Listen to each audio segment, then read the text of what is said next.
From SF Land, this is Dorking Out, a podcast for people who love to dork out about movies, TV, and everything pop culture. Welcome to episode 142 of Dorking Out. My name is Sonia Mansfield, and in this episode, I'm dorking out about Purple Rain with my podcasting sister from another mister and the new official co-host of Dorking Out, Margo D from Book vs. Movie, The Best Neighbor Podcast, Fit Bottom Girls, and Not Fade Away. We finally made it official. Yippee! Yay, I'm so excited. I'm so excited. Thanks for saying yes. I put a ring on it. I made it official. Oh, thank you so much. I was so psyched when you asked me, and I'm so excited to do this. I love this hour that you and I have like every week. Yeah. I cannot tell you how much I enjoy it. I love it too. And there were like 2 episodes in a row that you weren't on, and I kept saying like, I miss Margo. It's no offense to who was on those episodes. It's just like, I really liked our time, and I was like, I'm not going to let that happen anymore. We're just going to make it official. So it's official. Super official. And we're going to start it out with another installment of Sonia and Margo Destroy Your Childhood. Because Purple Rain doesn't hold up. It's crazy. A lot of it does, and some of it's even better than I remember. Right. But then there's some things that are so problematic, and then me being me going down rabbit holes as I do. Yes. Like there's so much sexism and misogyny. Yes. Like it's very toxic male bullshit stinking up the joint. And you texted me and you said they treat women like garbage in this movie, and I said they literally throw a woman in a dumpster. Like they literally do. And then we're supposed to think like Prince's mom, she's an actress who never gets one line of dialogue, but is beaten the shit out of by Clarence Williams III, who played Link in the Mod Squad. But and he winds up in the hospital, and then she joins him there. I mean, the women taking abuse from men the whole time. It was so ingrained in our culture when we were younger. Yes. It was so internalized and normalized. Like, it's very shocking to see it now. The music holds up better than ever. For sure. Like, and I should say right off the bat, I'm a huge Prince fan. I love Prince's music. And I do believe, he was a musical genius, and that's what I tried to hold on to while I was watching this movie, because he is in the movie when he's on stage, like the energy, the presence, like the musicianship, like he is like just electric. You can't take your eyes off him, but he's sadly, he's just not a good actor. It's too bad because he has so many other talent, and he has those beautiful big eyes, like super expressive. And when he smiles, like it lights up the whole room. Like it's just, he's one of those people that like when he smiles, you're like, you could feel it, and he smiles with like his whole face. But like, he's just not an actor. And anyone who's seen Under the Cherry Moon or Graffiti Bridge will agree with me that he didn't get any better. He's not a talker. Mm-mm. And if you've ever want to see something uncomfortable, they used to have American Bandstand on VH1, like they had the old ones, and they would talk. Dick Clark would go, "Oh my God, the time I tried to interview Prince." Like Prince literally answered questions by nodding his head. And mumbling, and he said, "How long have you been doing this?" And he held up it like three fingers up to show like 3 years. Like he's not very. It's great because he's a great lyricist. Yes, he's great with women. He's so weird in this movie. So he has such an unusual like presence about him. So around him is this like really gritty movie with a subplot about like failed dreams and spousal abuse. And then Prince is like this unicorn that's like walking through this really gritty movie. It's like he's an alien or something. He's 5'2". Yeah, he's tiny, and and this is the thing. He's wearing ruffles and eyeliner and high heels in a time when people were, there's a lot of gay bashing. Yeah. And you and I heard like the gay slur for gay people all the time. Mm-hmm. You never wanted a guy. And Prince did it right out in the open and said, and by the way, I'm going to steal your girlfriend when I'm done with this song. Yeah. And he did. Oh, he totally did. It's incredible. When we had Adam Risky on last week, we mentioned to him that we were going to be talking about Purple Rain. And he said that he never understood why like all these super hot women were dating Prince, like Kim Basinger and stuff like that. And then he said, I saw Purple Rain, and the last 10 minutes of Purple Rain, he's like, now I get it. Yeah, totally. He's just like so sexy when he's on stage, and he's just stupid talented, or was stupid talented. But anything that's not on stage in this movie is problematic. All over the place. Yeah. I mean, the way that, well, I have to say, I do love Morris Day, I think, steals the picture. For sure. I think he's really the unsung hero. I think because he can act his ass off. I mean, he has so much charisma. Jerome, and is Jesse or Jerome like his little friend that follows him? Jerome, mess my hair up. Whenever I need cheering up, by the way, when I'm really in a bad place, Jungle Love is one of those songs I put on. Oh, yes, it works. It's on like every playlist I have. I'm like, of course, Jungle Love's on there. Of course it is. Like, it's on every single playlist I make because it's just one of those songs that makes me happy. It makes me wiggle in my seat. You know, I just love it. And I love Morris Day and the Time. I've seen them in concert. They're super fun. Oh, really? Yeah. They came and played at the Concord Pavilion here, part of like an old school funk fest or something. And they're just awesome. Like the energy, they're so funky, they're so fun, and I think that's how he is in this movie too. He's really the only one having fun. Supposedly he was high as a kite the whole time too. I guess that shouldn't surprise me. It does. I mean, so like that's part of it. And Prince at the time, Prince was very anti-drinking and anti-drugs. And they supposedly the band didn't party very much. He was very strict disciplinarian. And then you have Morris Day on your set, and who's going to do whatever the hell he wants. I was going to ask you, did you see this in the movie theater when it first came out? I did. I think Me too. I know my mom took me to see it because, as we've established, my mom didn't give a fuck about ratings. Like, she just saw whatever she wanted. And if I wanted to go, I was welcome to come along. So I saw this in the theater. I think I saw it in a double feature with Footloose. Because I think Footloose came out the year before, maybe, or maybe a couple months before. I'm not sure. But it was a big year for movies, 84. If I remember it correctly, that's where I saw it, at the Regency in Pleasant Hill in theater number 2 with Footloose. I think that's amazing. Where'd you see it? In New Jersey. It would probably be Paramus Park and that kind of thing. And it was, with a bunch of friends. It was like 10 of us or something. Yeah. And it was an event. Like, you went into the theater dancing, excited, because that's all you heard about was Prince. Because, he was already popular with 1999, like that record. And some of his videos were played on MTV, but not really. MTV was still pretty white for a while there. And then this movie came out, and it was just, and they opened, I remember somebody describing to me in school, my friend Phil, describing When Doves Cry. And he just described what the song was and how it sounded and the lyrics. And he's like, this is the best thing I've heard in my whole life. You don't understand. And I'm like, okay, whatever. True. But it is true. It is. It's fantastic. And then after that, I'm like, I got to see this movie. Yeah. The soundtrack was, I think it came out a couple months before the movie. And it was everywhere. It was huge. Everybody had the soundtrack.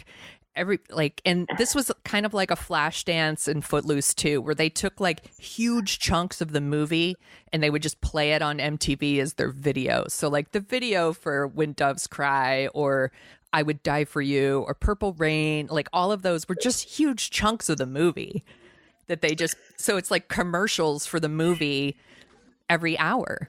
basically. Yeah, and those are the best parts of the movie too. When they have those, for sure. When they have the actual music going, it's when they try to have the acting going and that kind of thing. It doesn't work as well, I don't think. Yeah. What did you think of Apollonia? I think she's stunning. Yes. I think she's one of the most beautiful women on screen. She's gorgeous. She can't sing very well. I think she acts actually very well with him. I think she's bringing as best she can. Yeah. I think he's just a little stiff, and then also his character is just a total dick to her. He's a huge dick to her. He's awful. I remember thinking that she was terrible in this movie, and then the rewatch, I was like, she's not that bad. She's not that bad, actually. Like, you like her. She's likable. She's beautiful. And like you said, maybe she's doing the best with, what she's been given here. She's told to be like her character base at 19, by the way. Right. But sure she is. Please. But she's acting against someone who's not a great actor. She's not given great lines, and he treats her like garbage. Oh my God, it's the worst.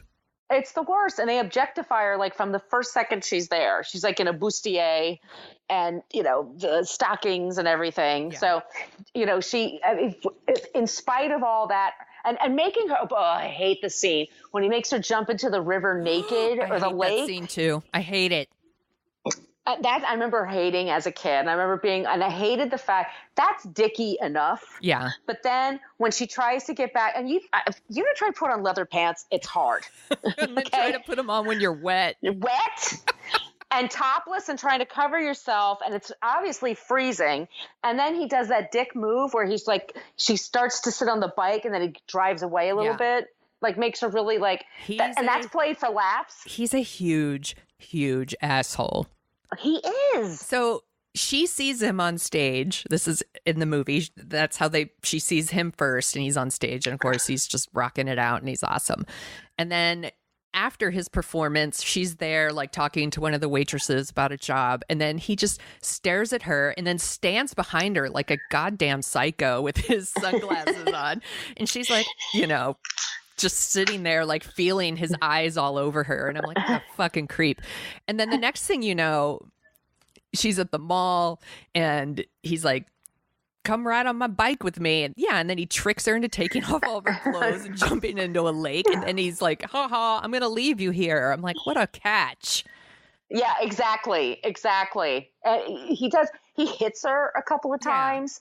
Well, and he gets mad at her for like having a drink with Morris Day. Right, exactly. After she asked Prince, like, well, he's known as the Kid in the movie. So she asked Mr. the Kid if he would help her with her career. And he's like, no. So then Morris Day's like, I'll help you out. And she's like, cool. So she has a drink with him. And then Prince gets on stage and sings The Beautiful Ones to like shame her for having a drink with another man. And and he does it again later with Darling Nikki. He's like shaming her again and makes her cry. She cries a lot in this movie. Well, yeah, because he's being terrible to her. Yeah. And I'm like, are they a couple? I mean, does she really belong to him? I mean, I guess, I don't know. It's like Biggie and Tupac. She's supposed to take a side. The Biggie and Tupac of this club. Of Minneapolis. Yes. Well, that's how they do it in the Midwest. He also invites her to like his creepy basement apartment or whatever, like, or actually the basement in his parents' house. He lives with his parents, and how old is this guy? Right. And he supposedly is successful. He brings a lot of people. Yeah. So he's on stage, just wowing the crowd. He's so awesome. He's like doing all this, sexy stuff and doing his great show. And then he goes home to like his basement room in his apartment, or his parents' house. And then his room is filled with these like weird, creepy clown faces and dolls and drawings. And it's in the basement, and his parents are like fighting upstairs. And like, what kind of environment is this? Like, it's a very depressing environment. And like, you're supposed to understand, like, oh, he's being abusive, like his father is being abusive. Like, how can we break this cycle? That kind of thing. Right. But then in the movie, he he does. He hits her like a few times. And at no point do we see like how maybe he has broke the cycle. Like, no, it ends with like he hits her. She's like, you know, leaves or whatever. Then he sings Purple Rain and she's like, oh, yay, the cycle's broken, I guess. I don't know what happened there. Well, and also we're meant to see, like, because he treats Wendy and Lisa like garbage, his bandmates, and it's their song, by the way, that's Purple Rain. Yeah. It's like, and the whole time he doesn't want to hear it because they're women. You know, right. that's mentioned more than a few times. And at the very end, he plays it, but he does his own thing with it. And then we're meant to be like, oh, he likes women now. Yeah. Like, I think. That's totally fine. He's fine with women now, you guys. Yeah. I love that he invites her over to his creepy room with his weird clown faces. And then they have like the most awkward love scene ever. I'm like, I guess that's hot for someone, but not me. Or in the barn. The barn scene. I'm like, oh, can't imagine filming that. That just had to be so uncomfortable. So there was a few sex scenes that didn't get in there, by the way. Yeah, you see him in the music videos or like the random flashbacks when, you know, he's driving around on his bike and we get flashbacks to things that happened 20 minutes earlier and things that didn't happen at all, I guess, like the barn sex. Barn sex. Barn sex. Who hasn't had barn sex? But so after she has sex with him, like the next day she takes like the one thing she has that's valuable, her like anklet thing that she wraps around her boot, and she hawks it to buy a guitar for Prince, for the kid. And then he proceeds to like basically hit her because she wants to have a career too. Yeah. That's awesome. Exactly the sequence. What a catch. Yeah. And I think we're also supposed to think like the owner's a dick, the club owner. Yeah. But he's not a dick. Like the kid and his band are fighting all the time. They perform like one fucking song and then they leave the stage. It's like, you're kind of a shitty employee, the kid. Right. Like, I don't get it.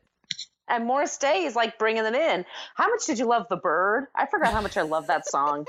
It's the silliest song ever, but it's awesome. It's also one of the only dances I can do.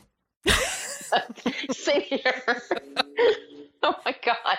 And then, oh my God, how bad is that song, Sex Shooter? The Vanity. It's supposed to be Vanity, by the way. I love that they're called Apollonia 6 and there's 3 of them. And then one of them is singing and chewing gum. The joke at the time was Apollonia 6, talent 0. I think that's like how people... That's what reviewers used to say. That joke. No? Okay, that's my joke then. Yeah. That's a good one. Yeah, that's a Prince song, by the way. Yeah. He wrote that for her. He wrote songs for people he wrote a whole bunch of songs for The Time. He wrote songs for Sheena Easton.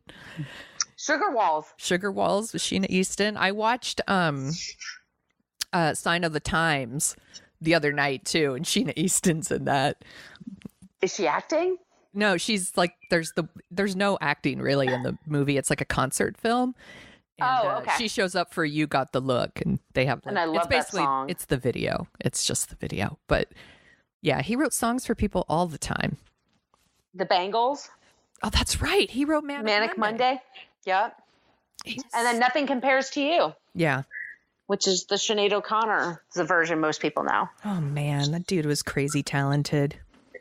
He really was. And then he would do something, this is very controversial, but what do you think of Bat Dance? I was just going to bring up Bat Dance. So I saw Prince in concert. Well, it was a while ago. It was like he was doing like a greatest hits tour.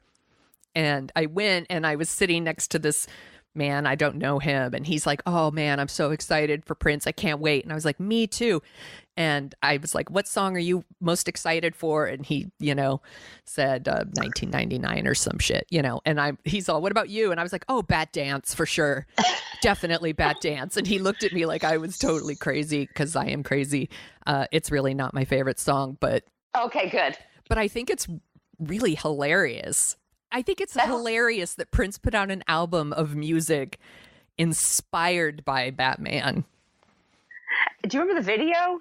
Oh yeah. He was like the makeup was sort of like and Kim Basinger once again. She was in the video. Vicky Vale. Who's Vale. That girl? Vicky Vale. Yeah. Oh God, he had like he was like the Joker and Batman or something, right? It was like yes, exactly the duality. Yeah. So after this, I'm gonna watch Bat Dance. But I'm gonna have to. Of course, Batman played at my movie theater that I worked at, and Bat Dance I don't think played over the credits, but another Prince song did called "Scandalous." Do you remember Scandalous? It was like scandalous. I'm talking about I don't. You and me. Like it was a really good song actually. I'm a terrible singer. I really shouldn't be singing this much on the podcast. We're going to lose listeners. I'm really sorry, you guys. We can't help it though. It's a musical that we're talking about. It really is. It is a musical. It's just like Flashdance, just like Footloose. There was just a lot of these types of like music video movies. That's what I'm. Yes, MTV movies that were for the MTV crowd. So before we move away from Morris Day and the Time and that song "Fly," or "The Bird," sorry, not the Bird. The Bird. Do you think? I think it's so funny that Morris, like, did he have like his own dancers like in the audience too? There was a lot of like choreographed dancing going on in the audience. Do you know who I'm talking about? Those guys like up in the balcony kind of thing. I don't know. They said, I was reading about it. There was like an oral history about this movie. It was on Spin or Maxim or something like that online. Yeah. And I was reading it, and they said like, so the band recorded the album, and then they recorded all the songs live, and they were playing to a track, but they knew it so well that they could play it perfectly. But they said like when they had the extras show up, if they would ask for extras, and then like 600 people would show up, and they were so amped. And Prince was apparently so good; he could do 2 or 3 takes of a song and end it at the same place every time. The dancing and all the pivots. I love it when he spins and he jumps and he lands on his knees. These are the things, by the way, he needed hip surgery for, poor thing. But I love all that shit. He did it so well. He really did. And I love the last chunk of musical numbers in this movie. So Morris Day and the Time come out and they just blow up the stage, right? With the Bird. Like they're super fun and everyone's dancing and it's fucking rad. And then here comes Prince and the Revolution and they bum everyone out with Purple Rain.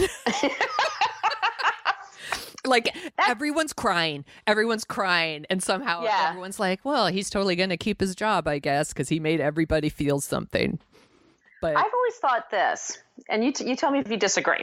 I get why Purple Rain needs to exist. I understand, Wendy and Lisa wrote it. It's a ballad or a dirge, as I like to call it, but it's that's, like you said, it's got that slow pace. I feel like Let's Go Crazy should be the last song. Let's Go Crazy is my favorite song on the soundtrack. Me too. Yeah. I feel like ended on the high note. Yeah. I think they do though in a way, because I think the last songs are I Would Die For You and Baby I'm a Star, and those are really fun. They're fun, but I feel like Let's Go Crazy is like even just so much better. Oh, for sure. It's my favorite. Yeah, so I think it would be more. That's just me personally. But then at the end, they play all the songs. Like you just keep it on, just keep rolling the credits, and they just keep playing all. It's a phenomenal soundtrack. There's not a bad song on here. I actually went through because I was like, maybe we should rank our songs. Like any of these songs, I'm like, I would listen to any of these right now. But Let's Go Crazy is the best.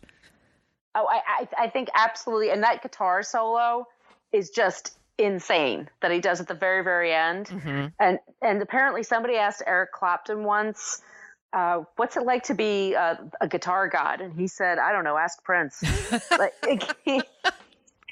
I mean, I took guitar lessons for years and I could barely play chords. Trust me, he is a good guitarist. Yeah. He's phenomenal. I think that, after he passed away, like everyone was sharing these concerts of him at, I think it was at the Rock and Roll Hall of Fame, like induction. Yes. And it really shows how super, super talented he was. Like everyone knows like Prince is awesome. Like he's super funky and his music's are, his songs are super catchy and all those things. But like the musicianship is something I think that was maybe underappreciated at the time. He's really the shit. He's the shit. And I think, but he's so dynamic in so many ways. It's like, how do you praise this guy? He can sing, he can dance, he writes great music, he knows how to get a crowd going. He takes risks. Yeah. He takes huge risks, which I really totally appreciate. And and then on top of that, he's just an awesome guitarist. Yeah. Like one of the best. Yeah. How does I'm very impressed rewatching this with his dancing skills in those high heel boots. Yeah. I can't even I can barely walk in high heels. Right? No, I can't. I don't even bother anymore. When I'm wearing heels, and especially if I have to go across like something like a marble floor or I see stairs, like I have to take a minute to like think, like so I don't fall on my butt. He just like he's doing splits. Yeah. He's like jumping around, like jumping in the air and doing splits in the air and touching his feet and running in place. And oh my God. He's such a performer. I know. What's your least favorite song on the soundtrack? Is it Purple Rain? I think it's Purple Rain, and I'm sorry. I don't hate it. I mean, if I have to I don't, I think for me, it's one of those songs, I think I heard it just too much when I was younger. So when it came out, cause it was like, it's like, I Will Always Love You. Yeah. I think it's become, like Patrick said about I Will Always Love You from The Bodyguard. It became like white noise to me. Yeah. It's, and I guess I think some of the other songs, I never get tired of Let's Go Crazy. No, that one's my favorite too. I think similar to what you're saying, I think that's why When Doves Cry is kind of the one I listened to the least because it was so overplayed at the time. But I understand it's a good song. Like, I still like it. It's just, I'd probably listen to a lot of the other songs before that one. And he had some good hits after that in the 80s. Mm-hmm. Kiss. Kiss is awesome. And I'll Never Take the Place of Your Man. Like that's my favorite. Oh my God, I love that one. I love that one. If I Was Your Girlfriend, I love that one. You Got the Look. I loved, there was one he did later called The Most Beautiful Girl in the World. That song makes me smile. I love it. Do you remember Diamond and Pearl? Diamond and Pearl. They had twins. He had a twin set of girls, and they were his girlfriends. And they were Diamond. And I think that was the idea, right? Their names were like Diamond and Pearls or something. They were twins, and they were his girlfriend. Yeah. And I think Sam Kinison was a comic. He had the same thing at the same time. Like he had a set of sisters that were like his girlfriend. I'm not kidding you. That's icky. Isn't it though? And they're all dead. But that's what they get for going out with twins. I actually have an autograph from Sam Kinison. If you guys don't know who that is, he was a comic, late 80s, early 90s. He was in Back to School. He's the teacher that freaks out. Yeah, and he screams all the time. Yeah, that was his whole thing is he screams. And so I used to go to the Alex Bennett show all the time in San Francisco. It's a radio show. And Sam Kinison was the guest that morning. I was the one girl sitting amongst like 30 dudes that were like rabid fans. And he wrote on a piece of paper and he handed it to me. And I'm like, what's this? He goes, my autograph. I didn't ask for it. He just handed it to me. So I'll send you a copy of it. Yes. It didn't have his phone number on it, did it? No. Or like a room number or something. He's like, no, I got that from Steven Seagal, but we'll talk about that some other time. It was so gross. That is so gross. Icky. But I'll send you that. It's very icky. But anyway, toxic male energy is what we're talking about. Yeah. And there's a lot of that in the 80s. As progressive as people think it was, like against the 70s, like the 80s were so much better. I think it wasn't. I think like the role for women was women in entertainment and in the culture. Your whole point was to be somebody's arm candy. Yes. And it's all of this is like in this movie and other, it's always emphasized like the really beautiful women. They're all dressed, even like Wendy and Lisa, like I think it was, I don't know if it was Wendy or Lisa, like, I hated wearing the bustiers. Like he always made us wear this. So I felt like I was in drag. But just that hyper feminine kind of stuff. There's just that was kind of forced on us. Well, the clothes are They're pretty crazy. Like, nobody in here is wearing anything remotely practical at any time.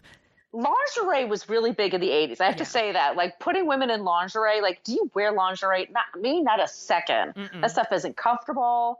It's impractical. And they're wearing it like as their clothes. Yeah, that's what used to happen all the time. And there's videos and stuff like that. It was like girls running around in teddies and high heels. Like, really? I wasn't doing that. No, but that's like in this movie, they're all wearing bustiers and the if I did that now, my husband would be like, "What the fuck are you doing?" What? I'm just making dinner, wearing my lingerie and my heels. What? Like I always do. God, thanks for paying attention. The movie, there's so many problems with the relationship in this movie that younger Sonia did not pick up on. Like Sonia worshipped this movie, thought it was awesome, had like a Prince poster on my wall, listened to the soundtrack all the time, super loved it. And then rewatching it as an adult, I'm like, this movie's fucked up. Like he hits her multiple times. Yeah. There's no like real resolution on that. It's just he sings Purple Rain and then she takes him back. Basically. What does he know about her? Did he ask her any question about her? That's right. Right. So I actually went back and rewatched the scene where they ride the bike and they go to the lake, and she's asking him a lot of questions like, you know, what do you dream about? What do you want? Or whatever. And then he's asking her these questions that are like fucking riddles. Like, is that what turns you on? Making it? You know, it's like, asshole. And she's like, it'd be nice for a change, which I think is a really good answer. Well, yeah, but like he's allowed to have ambition, but she's not. Exactly. And I can't decide if the movie is on her side or not. Because I feel like maybe it isn't. Well, I think we're all meant to it's supposed to be Prince's story. Right. And so we're supposed to care about him. He's the one we're rooting for. And then we're supposed to understand, yeah, he's kind of a dick sometimes, but look at this. His dad's beating his mom constantly upstairs and he hears it all the time. So that's why he does that. And that's why he's rude to Wendy and Lisa and all this other stuff. But then on a dime, he flips it over and like, let's do your song. And then he kisses somebody on the cheek and he's being very gallant. I'm like, huh? Like, where did this happen? It's missing. Like a good 15 minutes or something to explain to us how he gets from point A to point B. There's like his dad trying to kill himself, which, you know, spoilers for Purple Rain, you guys. There's no, because he's not like a really good actor, there's no scene in there that explains why that affects him the way it does. I don't know. It's missing something. And in the original script, the dad dies. He dies by suicide. Wouldn't that be fun? I think people forget about that. That's even a thing in the movie. Really, kind of like when we talked about The Bodyguard last week. If it wasn't for the soundtrack, nobody would talk about this movie. My physical therapist didn't even know what it was. She didn't know what The Bodyguard was. So she knows what Purple Rain is, right? I'll ask her. I've got an appointment this week. She's 27 and she's sort of like, she's my millennial that I talk to. Like, what are those interesting millennials up to? What do they care about? Like, she's the one I pay attention to. So she has to know Prince, right? I would think so. She'll know who Prince is. She may not have seen the movie. Right. But she'll know who Prince is. Yeah. Yeah. That would be weird if she didn't. When did he die? Oh my gosh. Was it 2016? I think so, because that's the year that everybody died. Do you remember that? Oh yeah. Oh, and all of David our dreams Bowie. With the election. Yeah. So it was and I think Alan Rickman, David Bowie. Yeah. Carrie Fisher, Debbie Reynolds. Jesus Christ. Yeah. That was a shitty year. Yeah. 2016. I remember thinking 2016 was the fucking worst. And I was like, it's going to get better. LOL. Oh, Sonia. You're so naive. You haven't even seen 2018 yet. Oh, my God. President, Sonia. Grow up.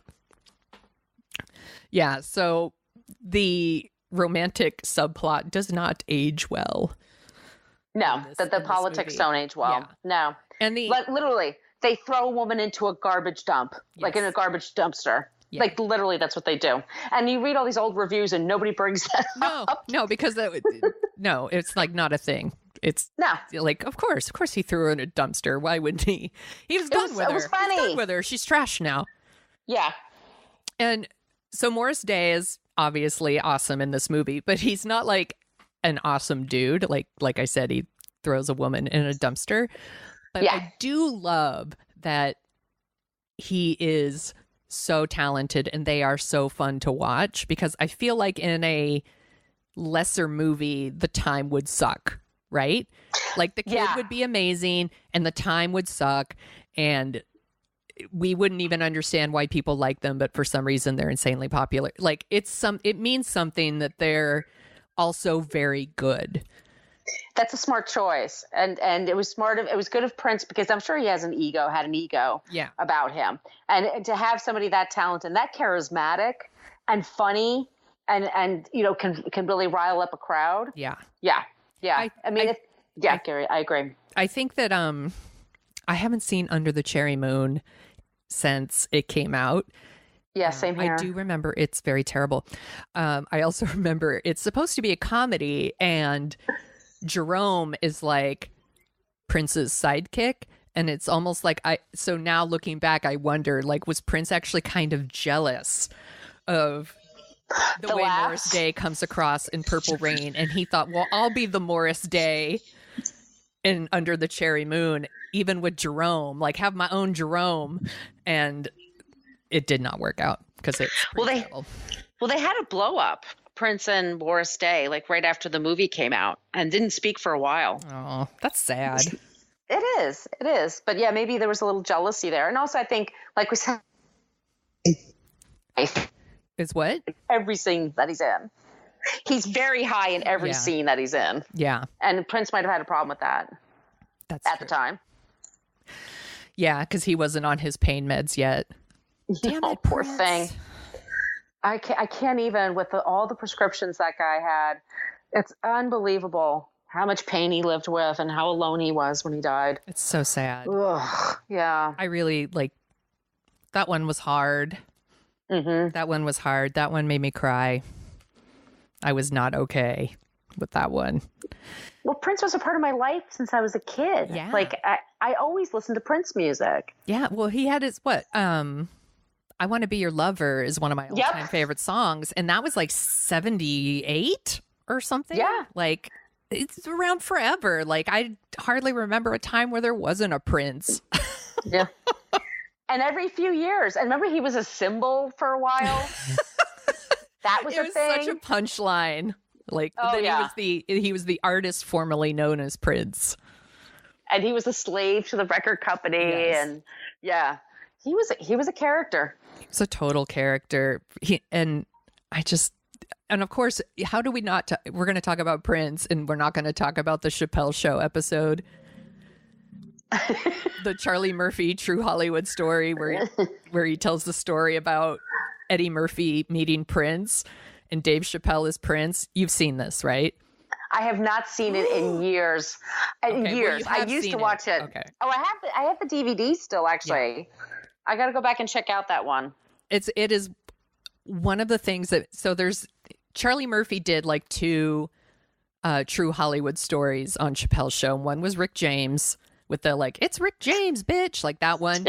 And and the one about Prince, and it was like at the height of like Purple Raindom, and he invites like Eddie Murphy, want to come to my house and listen to some music, and like they listen to some music and then they play basketball, and Prince and the Revolution are still like in their like blouses and pants or whatever, and it's just this whole thing. And then apparently Prince was this really amazing basketball player and just totally just destroys them on the floor and like calls Charlie Murphy a bitch and stuff like that. And it's just so it's one of the funniest things. It makes me laugh every time I see it. All right, I'm gonna go back and check it out. I love thinking about Prince just destroying people on the basketball court. Because like we said, he was like 5'2", and he apparently was a great basketball player. Yeah. I love it. And I he love became that a Jehovah's Witness. What? Oh yeah, and then he was Jehovah's Witness. Yeah. So then he was going door to door trying to. Can you imagine? That'd be one time I bring him in. Well, what's funny is I probably wouldn't even answer the door. I'd be like, "Oh, I don't know who that is. I'm not answering it," and I would have missed out on my opportunity to meet Prince. Wendy and Lisa were a couple, kind of on the DL, but they were a couple for a really long time. And then they split up and they still work together, but they married other people, and had kids. Yeah. And it was sad. I was reading this interview and it was just before he died, I guess. It was being 2014 when they had that anniversary. But they said, it's really sad because now that Prince is a Jehovah's Witness, he says he can't talk to us because he doesn't agree with our lifestyle. Yeah. That's really sad. It's just like, And it's just weird because he seemed so open, I guess. I'm like trying to think of the right word. Open. He seemed very open-minded, like somebody, especially like in the 80s, like you were talking about with like the ruffled shirt and the makeup and like, he was very like put together, had very like feminine things about him that people would automatically read as gay. And so he kind of gave off this idea that he was very open-minded, and then to find out later in life that he wasn't was pretty disappointing. He came across as very hypersexual. Yes. That's a good way to describe it. Yeah. That's why he had to have the two girlfriends for a while, Diamond and Pearl. So one of my best friends, we used to play this game where if we were having like a particularly shitty day or something, we would text the other one and say, "What do you think Prince is doing right now?" And then we would like, it was always something crazy. Like he's eating nachos, but he's in a tub full of diamonds or, just something like totally ridiculous. It was just this like rando thing that we would do. And we were so bummed when he passed away because then we're like, now what? Damn it, Prince. You ruined my game. And you know what? And he didn't leave a will. That's crazy. Which is insane to me. Like all that material that he left behind, because there was like a vault of material he never released and stuff, and he didn't put that stuff in order. It's crazy. Well, he was Prince. Yeah. He was not human. He probably was from another planet. He probably was. I think he was. Yeah. Do you know what else I put in my notes and I forgot to bring it up? Apollonia was in that music video by Eddie Money for Shaken. Oh, I remember that. So then I went and I watched the video for Shaken because I hadn't seen it, obviously. I'm not just sitting around watching Eddie Money music videos. So I went and watched it. And she's so cute in it. But it's so funny, the idea that Apollonia would somehow be dating Eddie Money, like in the video, because he's such a goober. He's a total square. He's like, got like a leather coat on with like a white scarf, and he's like, hey, like giving her like the finger guns basically at one point, and she's just so sexy and young and not appropriate for Eddie Money. Do you remember the Scorpions?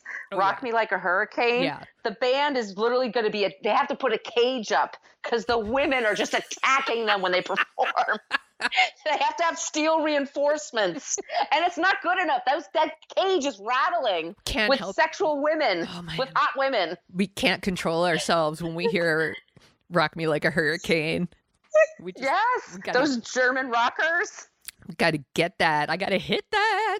No cage will keep me out. We're gonna tease our hair, wear lingerie, and then just bang up against this cage until we get in. Yep. But they were all like that. That was the music video. It would be like guys like 50s and 60s even, and all the girls were in their 20s. Yeah. And they were all like hot models. So gross. Yeah. At least ZZ Top had the right idea. The girls were never about them.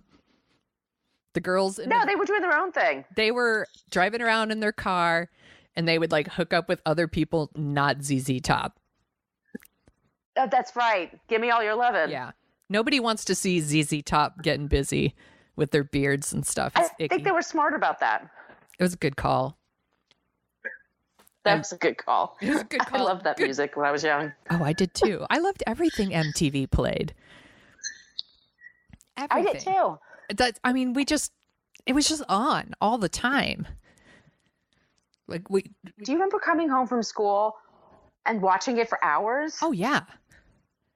Just, it was on. My mom too. She loved MTV. It was on all the time, and we had it in stereo because we were so fancy. And it was just on all the time until my dad came home, and then we had to change it because he's like, I remember when Michael Jackson died. Yeah. And I have younger friends in my life. And one of them, I remember, she's just like, why are you so sad? And I try to explain it because to her, Michael Jackson was always crazy. Yeah. He was always a weirdo. I was like, you don't understand. When I was a kid, coming home from school and waiting until Beat It was played, like sitting there, all the, like, just you had the anticipation and having to wait for that song to come on. And I would try to dance along to it, which I can't dance. But I just, like all these people, I loved them. Yeah. It was a big deal. Event. Yeah. And they played Thriller like every hour on the hour when it came out, the music video for Thriller. Do you remember when they sold it? It was sold. It was like $30 or something like that. And it was like 10 minutes. And I knew a girl who had one. And I was so jealous because I don't think we even had a VCR then. It's just crazy. Now I sound like an old lady. I'd be like, kids these days, like they don't get it. Like they really don't, in that they don't. We had to wait for certain things. Like, my son will watch something on live TV, and if there's commercials, like he doesn't understand. He's like, why can't I just skip this? And I'm like, because there's commercials. You just have to wait. Like, I'm like, God, you would have lasted like 5 seconds in my time. They had cliffhangers all the time with our shows, and you had to wait a week to find out what happened all the time. Oh, God. The humanity. Kids these days, they don't know what it's like to wait with their watch lists and their Netflix and chilling. And their Hulus. Dang it. Anyway, do we have anything else we want to say about Prince? I'm going to go through my notes here, make sure that I said everything. I read someplace that the role Apollonia plays, they offered it to Jennifer Beals, but she turned it down because she wanted to study at Yale. So we talked about Flashdance before. I like the idea of like two people that can't really act in a scene together, like Prince and Jennifer Beals. Or maybe he could move into her warehouse space and move out of his parents' house. It was big enough. Yeah, right? She had room for Prince. He's little. He doesn't take up a lot of space. I think the dog is bigger than him. I think the dog she had was bigger than Prince. I scared the shit out of him. For sure, that dog is bigger than Prince. Prince is wee. He's so little. You just take him and put him in your pocket. It's your pocket Prince. Yes. You heard of a pocket protector? Here's your pocket Prince. It's my pocket Prince. And you pull him out of your pocket and he does a little dance. It's adorable. I'm gonna market that. So I have to say, one of my biggest regrets in my life, and I've seen so many concerts over the years, I've never seen Prince. He was really, really fun. I know. That's what I hear. I wish I had seen him more. That's, because he came here, because I live in the Bay Area. He came here, every time he toured, he came through, but I only saw him the one time. And I did hear that he would often do like secret shows, so he would like perform at the big Coliseum here in Oakland, and then would perform like a small, super late night, like starts at 3 a.m. show at like the Warfield or something. And I'm like, well, I'm too old for that. I would fall asleep. So I couldn't have gone to that anyway, but I wish I had gone to more stuff like that and seen it. Yeah. Yeah. I know that Maya Rudolph is in a Prince cover band, and she comes here all the time for part of like the comedy sketch fest. And I keep meaning to go. So I really should make it a point to go because I love Maya Rudolph and I love Prince. Oh my God. She's so talented. Yeah. I think it's called Princess even. Oh, I love it. Oh, I love it. And I have a friend who's gone multiple times. Actually, she reached out to us on Twitter to make sure that we weren't going to destroy Purple Rain too much. Oh, yes. That's who it was. Yeah, she's like, don't destroy this for me. And we're like, well, it's really about the acting and the story stuff, not the music. And by the way, let me say this also about the movie. I forgot to say, I think it looks great. I think the look of it is really amazing. It does look really good. It's really, the problems are like story-wise and like performance-wise, but like it looks good. The music is awesome. So, you know, it was directed by the same guy who did you see American Anthem? Is that the gymnastics one? It's like Mitch Gaylord and like Janet Jones. It's a terrible movie. It's terrible. Terrible. I don't think he did much after that, but it's a terrible movie. We should put it on the list. oh my God. There's that in Jim Cotta. I think it came around the same time. Yeah. I would much rather watch Jim Cotta. Jim Cotta's hilarious. Jim Cotta's fun. Frequent guest on this show, Peter Brown, is obsessed with Jim Cotta. I bring it up pretty much every time he comes on the show. I'm like, do you want to talk about Jim Cotta? And he's like, not this time. I'm like, maybe next time we'll talk about Jim Cotta. It's going to happen. Oh, my God. So this was fun. How do you think your first official show went? I think it went very well. I don't think we destroyed anybody's childhood. I don't think so. I think we kept it within reason. Yeah. Yeah. Look, yeah, it's just problematic. That's all. And it's okay to point out the problems of a thing. Yes, but we could still love it. Absolutely. And the music really holds up. And I did have a lot of fun watching it again. I just not watching women get thrown into garbage cans and shit like that. Yeah, but other than that, I loved it. But I remember like, the bird sequence. I was like, oh, that's right. That's Morris Day. I love this song. Actually, I'll just go online and watch all the music video stuff again. Yeah. And avoid the story part. Yeah, I think that's a good idea. Yeah. Where can people find you on the internet besides here at Dorking Out Show? You can find me all over social media at Brooklyn Fit Chick, and just look for me on Facebook and Twitter and Instagram. And my blog is brooklynfitchick.com. And you can find Dorking Out at dorkingoutshow.com and on Twitter at Dorking Out Show. And you can find me at The Sonia Show, and that's Sonia with an I. And now when I start talking about this, I can say us. You could find us at dorkingoutshow.com. Yeah! We're a duo now. We're a duo. I'm excited to be part of a duo. Yay. Too. Okay. Yay. So this was fun. And thank you everybody for listening. And, by the way, if you listen to us on Apple, please give us a review. That'd be thumbs up. We like that. And we'll talk to you next week. Goodbye.